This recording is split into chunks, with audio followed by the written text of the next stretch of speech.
Bom dia, irmãos. Graça e paz a todos. Estamos aqui mais uma vez para a nossa 7ª lição, né? E o título dela é Deus age contra o pecado, né? E a gente vai estar orando, né? E depois decorrendo um pouquinho nessa lição, tá bom? Pai amado, eu te dou graças, Senhor Deus, pela semana que se passou. Te agradecemos pelas bênçãos recebidas. Te agradecemos pela proteção e provisão na vida de cada um de nós, Pai. Em nome de Jesus, te pedimos sabedoria e submissão à Tua Palavra para aprendermos um pouco mais essa manhã. Obrigada por tudo que o Senhor tem feito em nossas vidas, Senhor Deus, e cuide de nós. É que eu te peço agradecida, em nome de Jesus. Amém.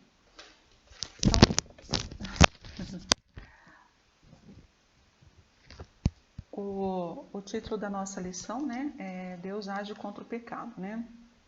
A gente vai ver como que o pecado tem destruído, né? A gente tem visto isso no nosso dia a dia, né? Como que o pecado tem destruído muitas vidas, muitas igrejas, né? Muitas famílias, né? Porque o pecado ele está se enraizando cada vez mais no nosso mundo. Isso tem trazido um grande prejuízo, né? Para o povo de Deus, né? E a gente vê que na Bíblia há pessoas que mesmo conhecendo a Deus, elas cometeram alguns pecados, né? E a gente viu o prejuízo que isso causou, né? E aqui vai começar falando então sobre a promessa de Deus a um filho, né? Que Deus tinha prometido a dar a Abrão, né? O capítulo 15 vai falar sobre isso, né? E é interessante a gente ver que Deus ele falava de maneira tão clara e objetiva com as pessoas, né? Inclusive nessa promessa aqui, Deus vai ver esse diálogo entre ele e Abrão. E mesmo assim, esse diálogo, essa comunhão, ela não foi suficiente para que Abrão ficasse na total dependência dele, esperasse que o tempo de Deus se cumprisse, que a vontade de Deus, o seu tempo determinado, se cumprisse na vida dele e na vida da Sarai, né? E a gente vai ver que por conta das decisões que esse casal tomou no futuro, houve muito prejuízo, houve muitos problemas, né? E diz aqui no versículo 15, que não é a base do nosso estudo, o nosso estudo está baseado em 16, 19, depois 18, 19, 20, 18, 20 e 21 de Gênesis, né? Mas para a gente entrar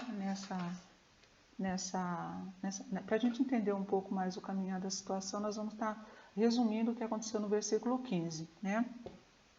Que é onde Deus promete um filho para Abraão, né? E a parte B do versículo 1 do versículo 15, 1 de Gênesis, a parte B diz: Não temas, Abraão, eu sou teu escudo e o teu galardão será de sobremodo grande. Aqui é Deus falando para Abraão, né? Então Deus faz logo a seguir a promessa de que ele seria um grande homem, né? Que ele teria um filho, que ele teria um descendente, né? E que esse menino ele seria grande, né?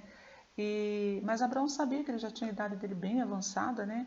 E ele conclui que o seu herdeiro ele seria filho de um de seus empregados, um filho de um servo, né? Que não seria da semente dele mesmo, mas Deus deixa bem claro que o filho dele seria da sua carne, né? E a gente vê Deus deixando isso com bastante transparência no capítulo 4, no versículo 4 do capítulo 15, né? Deus deixa claro que o seu filho seria da sua própria carne. Então isso aconteceu no capítulo 16. Deus conversa com Abraão, fala da promessa de um filho, fala que essa promessa vai se cumprir e fala que vai ser dele mesmo. Então aboliu qualquer dúvida de que esse filho fosse um filho adotivo, de que esse filho fosse filho de uma outra maneira, era dele mesmo, né? No capítulo 16 a gente vê que infelizmente Sara vai dar uma ajuda, né, para Deus para que a promessa se cumprisse. E a gente não sabe porquê, mas essa promessa ela demorou 25 anos para se cumprir na vida de Abraão e de Sara. Então não foi uma coisa que Deus prometeu e no mês seguinte ela já estava grávida. Demorou muito para se cumprir. Então quando o Abraão estava com 75 anos de idade, Deus fez essa promessa. A gente vê a idade dele lá em Gênesis 12, 4, que fala que ele tinha 75 anos de idade, né? Quando Deus fez essa promessa a ele, né? E foi quando ele saiu de Arã, a cidade onde ele estava morando, né? E aí no capítulo 17, Abraão lembra dessa promessa, a gente vai ver isso também a nível de futuro, e ele fala, né? Pode acaso um homem de 100 anos ter um filho? Por quê? Quando ele estava com 75 anos, foi feita a promessa. Quando ele estava com 85 anos de idade, então Sara resolveu dar uma mãozinha para Deus, para que a promessa se cumprisse. Isso de comum acordo com Abrão, né? Então Sara, ela oferece, né, a Abraão, a sua empregada Agar, né? E Agar acaba engravidando e dando à luz a Ismael, né? Só que antes disso acontecer, ela engravidou e ela ficou se sentindo Natal, né? Imagina, né, a situação da Sara, e sabendo que ela não podia ter filhos, né, e a outra engravidou. Interessante lembrar que da promessa até Sara oferecer Agar para Abrão, para que a promessa de Deus se cumprisse na vida deles, levaram-se 10 anos. Então, quando Ismael nasceu, Abrão tinha 86 anos de idade. Por isso que é interessante a gente lembrar que o fato da Sara ter querido ajudar Deus não foi uma coisa assim de imediata. Levaram-se 10 anos para que a promessa se cumprisse. E ela, no ponto de vista dela, não estava vendo o resultado. Foi na onde então ela resolveu pedir para que Abraão então engravidasse a sua serva, que talvez até entendendo que o jeito que Deus tinha achado de dar um herdeiro para ele seria dessa maneira. Apesar que lá no versículo 15, como a gente viu, Deus fala que não, que o menino seria de Abraão, né? Então, né, já tinha se passado 25 anos quando Sara e Abraão, Então, tinha se passado 25 anos, Sara e Abraão, como se estivessem se esquecendo da promessa de Deus, resolveram usar o costume daquela época. Lembrando também que era um costume, né, que eles podiam ter oferecido a empregada para Abraão, que não teria um problema nenhum, que era o que eles faziam naquela cidade, tá? Saía da sua serva Agar, a Sara deu sua serva Agar para Abraão e ela engravidou. E esse fato gerou muitos problemas, né? A gente viu que Agar, depois que ela engravidou, ela começou a maltratar a Sara, talvez humilhar, né? Porque ela estava grávida do marido dela e a outra não, né? E então houve um grande problema. E esse problema, né? É interessante a gente lembrar que quando a gente não faz a vontade de Deus ou quando a gente não é obediente a Deus, a gente só vai acumulando problema. O problema foi que Abraão achou mais um problema para ele resolver. Sara foi falar com ele, né? Explicou que estava sendo humilhada pela empregada Agar, e Abraão deu liberdade para Sara fazer o que quisesse com essa empregada, né? Então ele fala para ela, né? Faz o que for da tua vontade, você está livre para poder fazer o que você quiser com ela, né? E aí então Sara, Abraão por sua vez, né? Libera Sara para fazer o que bem quiser com Agar. Sara começou a maltratar Agar, então imagina a pressão daquela menina grávida, né, dentro de casa, sendo maltratada pela tua senhora, talvez totalmente invisível pelo seu senhor, né, a ponto dela fugir de casa. Então Agar se manda, foge, né, não aguentou a situação que estava vivendo e ela fugiu. E aí Agar, ela para perto de um poço, né, e aí lá é interessante porque um anjo aparece para Agar, né, e fala para ela que o filho dela será um grande homem, terá uma grande nação vinda desse filho. Consola ela. Eu fico imaginando, né, o próprio anjo ali consolando, conversando, né, dando aquela palavra de apoio para ela. Fala para ela que o filho dela vai se tornar uma grande nação e que é para colocar o nome desse menino de Ismael. Para ela ser humilde, né, tá lá na Bíblia, na nossa palavra escrita, para ela ser humilde, para ela voltar, se humilhar diante de Sara e pedir para voltar para casa, né? E é interessante a gente ver também que para a gente resolver alguns problemas, a gente tem que ser humilde. Muitas vezes a gente tem que se humilhar para alcançar uma paz, uma situação melhor. Então a gente vê que a humildade é sinal de sabedoria. Né? Se a gente chegar de repente com o dom da palavra, com o dono da palavra, querendo resolver uns problemas, não vai resolver.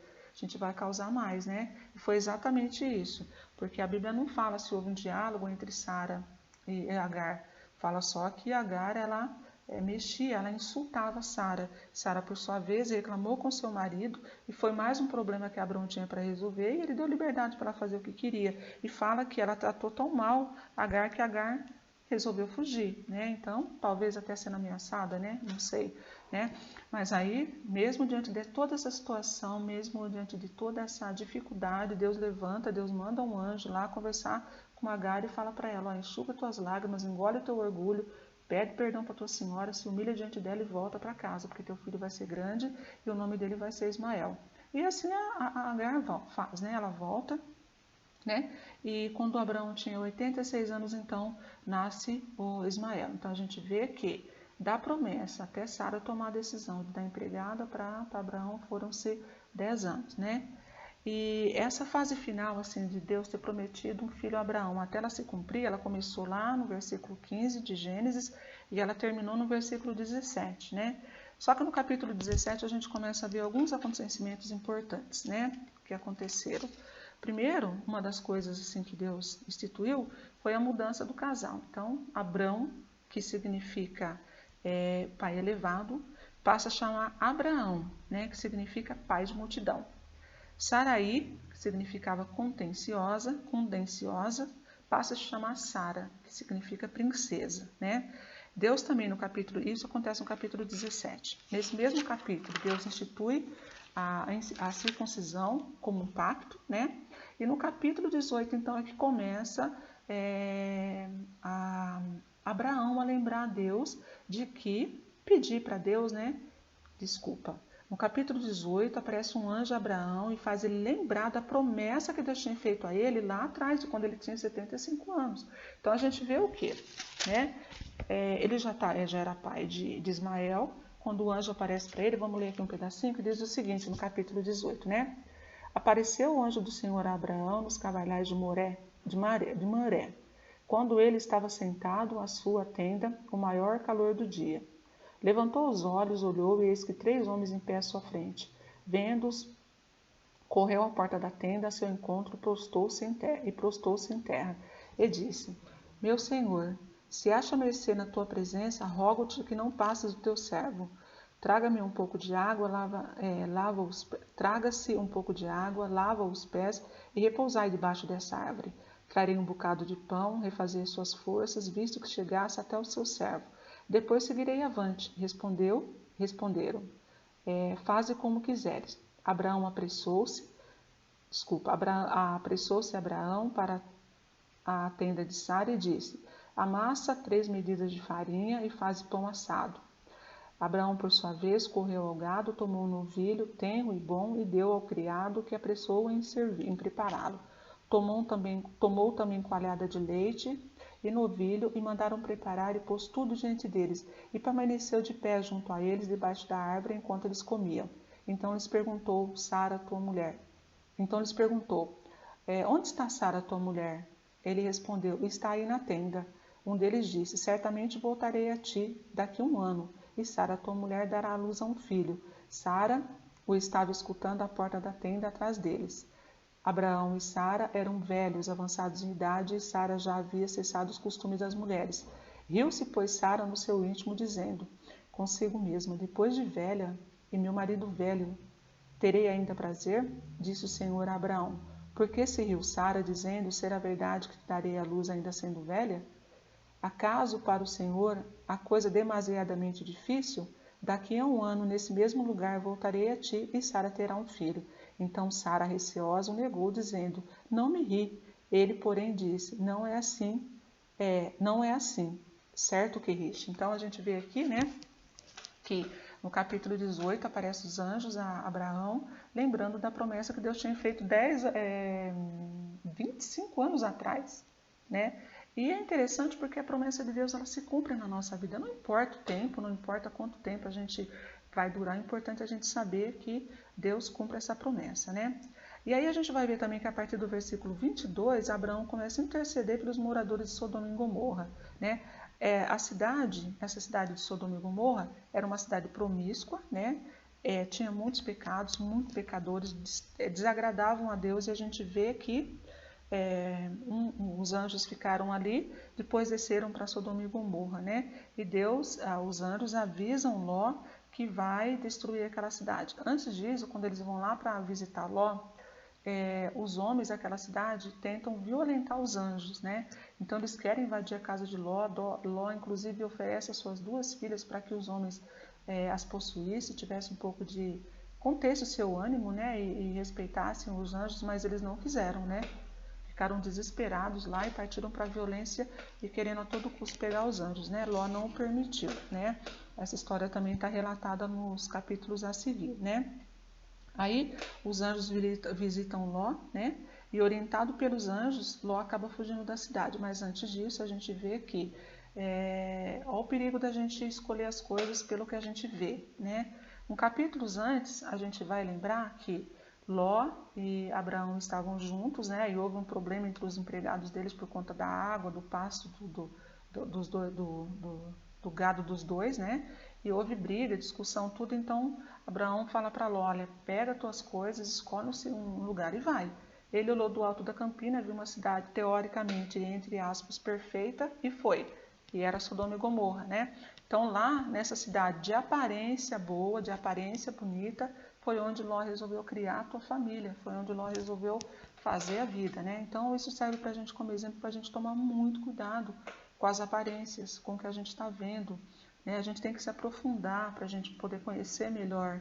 Então a gente tem que tomar cuidado com aquilo que está conduzindo o meu olhar, né? A gente tem que lembrar que o inimigo, ele só vai trazer, ele só vai mostrar aquelas coisas bonitas, ele não vai mostrar coisa ruim. Então o pecado, a princípio, ele é bonito. Você nunca vai fazer uma coisa errada achando que a coisa foi te apresentada de maneira feia. Ela vem de maneira bonita, ela vem de maneira cordial, né? E depois é que a gente vê o prejuízo. Então, nunca escolher as coisas pelo estereótipo, nunca escolher pelo que você está vendo, né? Vai tomar alguma decisão na vida, aprofunda no conhecimento. Ter uma nova amizade, aprofunda no conhecimento antes de ficar contando sobre a sua vida particular, contando dos seus planos, e essas coisas todas que podem trazer prejuízo para a gente a nível de futuro. Conheça as pessoas à tua volta primeiro, para depois você compartilhar as coisas com ela. Isso é uma maneira prudente de você ter afinidade nas amizades também, né? Então, Ló viu aquela cidade bonita, maravilhosa, e resolveu criar a tua família lá. E a gente vê o problema todo que houve por conta disso, né?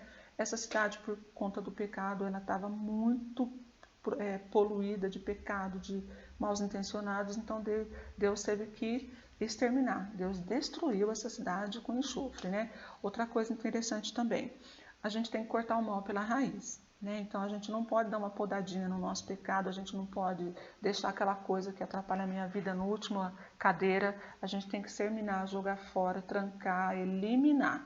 Então não dá pra gente, de repente, estar com alguma deficiência, estar com algum problema, a gente ficar deixando aquilo guardado. Irmãos, extermina. Se você está vendo que alguma situação da tua vida está trazendo prejuízo para a tua vida espiritual, extermina. Não dê força para que aquilo crie vida, sabe? Não abafa, corta o mal pela raiz, né? Joga fora, né? Porque às vezes a gente vem com uma certa bagagem para a nossa vida, para a nossa nova vida. Então, algumas coisas a gente tem que deixar lá atrás. Às vezes é um vocabulário, às vezes uma amizade inadequada, às vezes um comportamento que não agrada a Deus. Então, elimina isso para que a gente possa estar o mais transparente possível diante do Senhor. A gente só vai sair ganhando nisso tudo, né? Então a gente vê aqui que Deus teve que destruir essa cidade por conta da maldade, por conta da dureza do coração desses homens, né? E aí os anjos, né, eles foram lá e eles falaram para Ló: vai lá nos seus genros, né, na sua casa, fala para as pessoas da situação que você está vivendo, fala que nós vamos destruir essa cidade e traz, né, as famílias que você ama para fugir também, né? Ló foi lá falar com seus genros, eles não deram bola, né, não deram crédito. Então Ló pegou as duas filhas, a esposa, e fugiram de mão dadas com os anjos conduzindo o caminho de Ló, né? E é interessante a gente ver que a esposa de Ló olhou para trás, né? Essa história também a gente já conhece, e ela se constituiu numa estátua de sal. Uma coisa que a gente tem que lembrar também, irmãos, não ter saudade do nosso passado. De repente, nossa vida ela não foi uma vida exemplar para a gente sentir saudade. Às vezes, como a gente já falou nas últimas aulas, né, tá na moda ser cristão sem esse compromisso com Deus. Então a pessoa vem do jeito que ela está e ela continua do jeito que ela está. Para servir a Deus tem que haver uma transformação na nossa vida, no nosso caráter. Você pode vir como está, mas você não pode continuar do jeito que está. A gente tem que trazer essa transformação para que a gente possa estar cada vez mais parecidos com o nosso Deus. Esse é o nosso trabalho, né? E é o único também, né? Crer e obedecer, porque aí a gente vai fazendo a transformação necessária em relação ao que precisa ser mudado, para cada vez mais a gente estar parecidos com Deus, com Cristo, né? E a esposa de Ló, então, ela ficou olhando para trás, talvez ela ficou decepcionada, porque estava perdendo os bens materiais, talvez ela ficou lembrando das coisas boas que tinham acontecido naquela cidade, talvez ela ficou com... puxa vida, estou deixando tudo para trás, vou recomeçar, não sabe como vai recomeçar, então deve ter passado muita coisa na vida dela, na mente dela, né? A ponto dela ter olhado para trás e ela se transformou numa estátua de sal.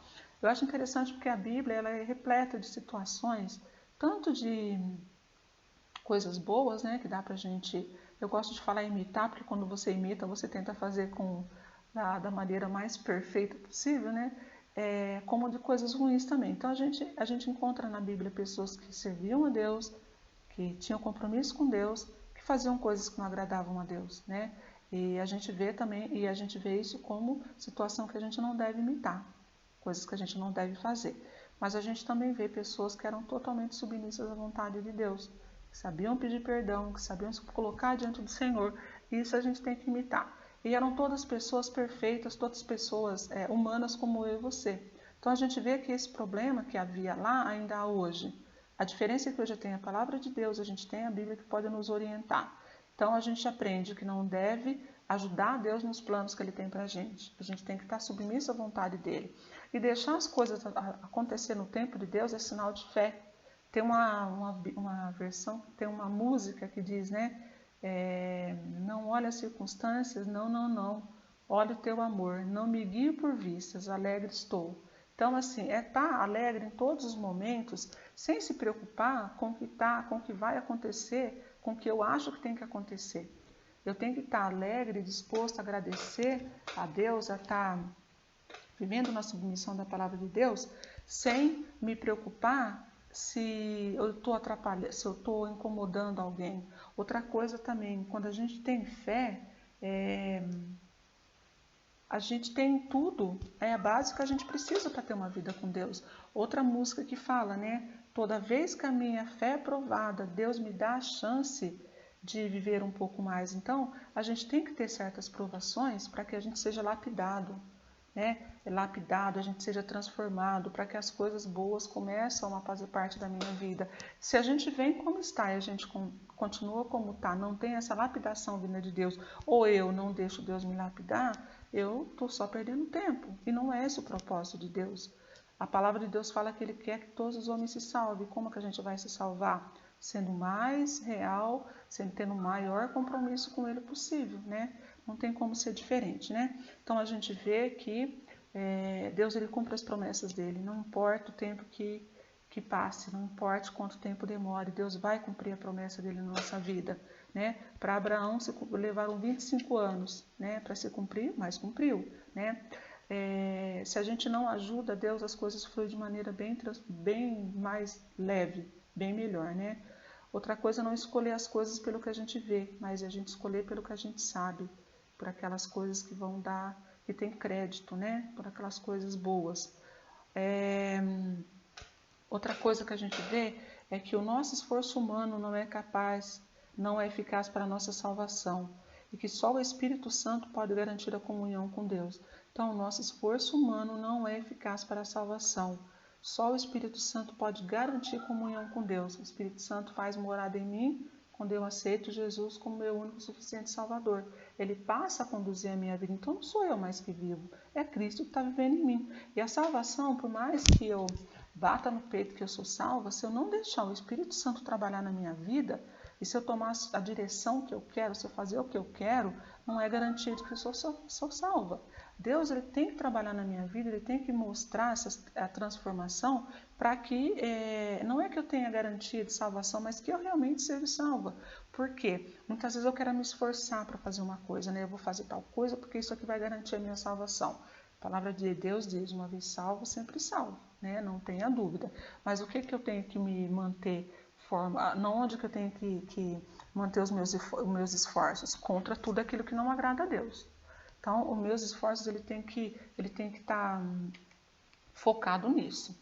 Não agrada a Deus é mentira, não agrada a Deus amizades ruins, não agrada a Deus o tempo que às vezes eu não estou lendo a palavra dele e muitas outras coisas que podem contribuir para que eu faça coisas que não agradam a Deus. Então, os meus esforços eles têm que ser voltados para isso, né? Deixar o Espírito Santo trabalhar na minha vida, porque nada que eu fizer de mim mesma vai garantir a minha salvação eficaz, né? Outra coisa, em qualquer situação da nossa vida, a gente deve andar por fé, buscar sempre saber qual é a vontade de Deus. Né? Foi o que eu falei. Muitas vezes a gente quer agir por nós mesmos. A decisão é minha, né? Uma vez eu ouvi uma pessoa falando, dentro do portão da minha casa quem manda sou eu, né? E não pode ser assim. O mesmo comportamento que você tem na igreja, você tem que ter do portão para dentro da tua casa. É lá dentro que a nossa prova de fogo é maior. Porque lá dentro da igreja, facinho da gente ser crente. Mas na escola, no trabalho, no nosso lar, a coisa é mais complicada. Então é lá dentro que a gente tem que manter a nossa fé, nosso foco e não desviar, né? Então qualquer situação que a gente estiver passando, qualquer dificuldade que a gente estiver passando, a gente tem que manter a nossa fé.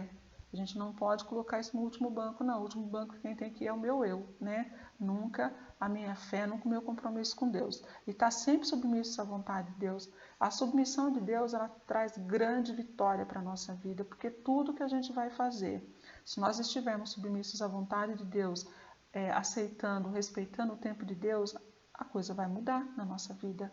As coisas vão melhorar na nossa vida, nós vamos ter uma melhor qualidade de vida. Então eu tenho que viver sempre submisso à palavra de Deus, né?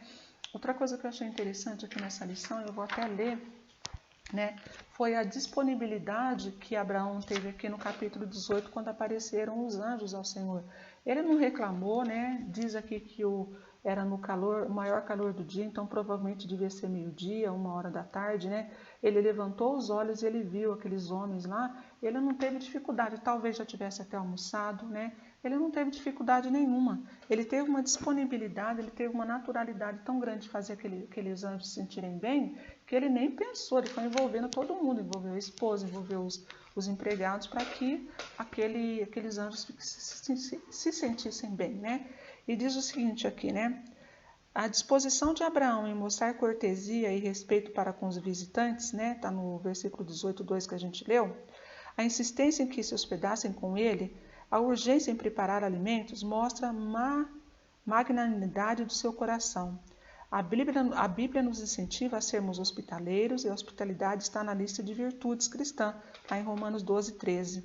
Peçamos a Deus que nos faça hospitaleiros e que aproveitemos a prática da hospitalidade para testemunhar da nossa fé, seja em estudos bíblicos individuais, seja no chamado de grupos de comunhão ou em qualquer outra forma que o Senhor nos mostrar. Então a gente vê a hospitalidade, a gente vê o cuidado que Abraão teve com aqueles visitantes na casa dele, né? Hospitalidade, disponibilidade, gentileza, são coisas que ela tem que fazer parte do nosso caráter a cada dia. São coisas que mostram uma transformação que houve na nossa vida a cada dia. Por isso a importância da gente estar sempre imitando, né, os nossos irmãos do passado, né? E como é bom quando as pessoas se sentem bem do nosso lado. Às vezes a gente recebe uma visita, a pessoa fica toda feliz, né? A gente se sente feliz também, né? De estar vivendo assim. Então isso é muito bom. E é interessante que isso também pode fazer grande diferença na vida das pessoas, né? A gente não pode usar a situação que aparece na nossa vida como desculpa para a gente não fazer o que a gente sabe que tem que fazer, que é ser hospitaleiro, que é ser simpático, que é pregar o evangelho. A gente tem que usar exatamente para todas as oportunidades, né? E Abraão, ele não teve nenhuma dificuldade, né? E a palavra de Deus diz que ele pegou, né? Falou para Sara amassar o pão, falou para o empregado pegar o melhor novilho, e é interessante que esses homens vieram para lembrar Abraão da promessa de Deus, aquela promessa que tinha sido feita 25 anos atrás, né? Então, Deus, ele não... O tempo dele não é igual ao nosso tempo no sentido de ele cumprir o que ele quer para a nossa vida. O que Deus pede para a gente é submissão à palavra dele, né? É o interesse de estar vivendo em comunhão com ele. E as coisas vão ser acrescentadas porque é do prazer de Deus que a gente esteja bem. Manter o nosso foco, né, sempre na orientação que Deus nos dá, não esquecendo que Ele é o Senhor de todas as coisas, que Ele sabe todas as coisas, Ele conhece a minha limitação.